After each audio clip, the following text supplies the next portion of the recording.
In the darkest days of the American Revolution, when the very idea of a new nation seemed on the brink of collapse, heroes were forged not just on the battlefield, but in the shadows.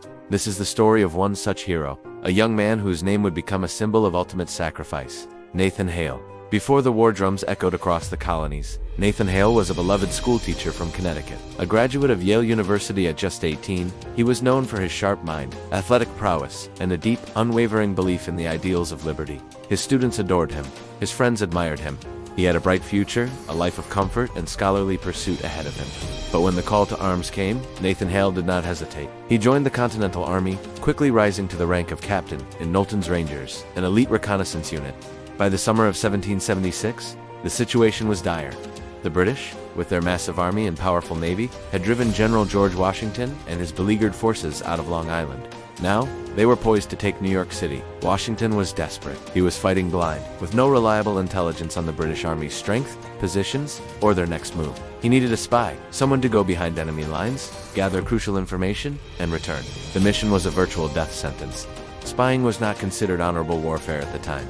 If caught, a spy could expect no trial, no prisoner exchange, only a swift and ignominious death by hanging. Washington asked for a volunteer from Knowlton's Rangers. Silence fell. The risk was too great. Many brave men, willing to face British muskets on the battlefield, balked at the thought of the hangman's noose. Then, one man stepped forward.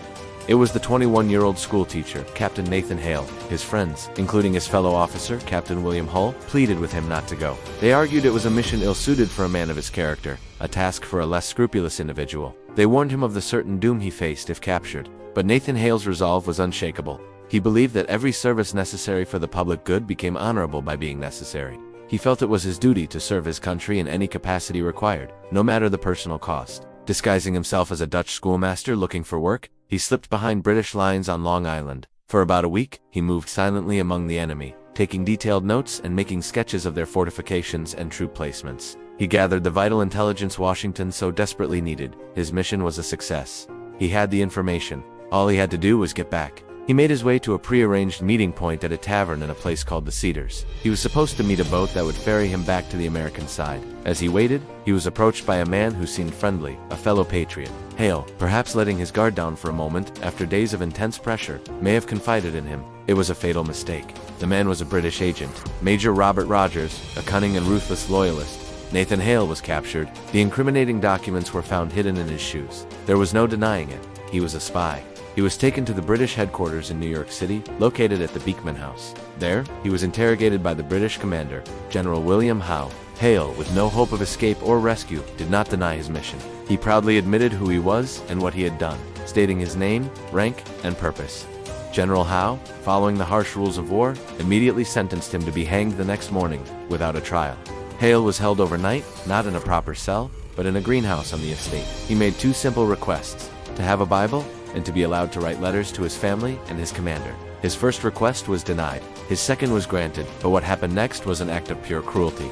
He wrote two letters, one to his brother and one to his commanding officer. But the British Provost Marshal, a man named William Cunningham, read the letters and, angered by their patriotic sentiment, tore them to pieces right in front of Hale. He reportedly declared he did utwant.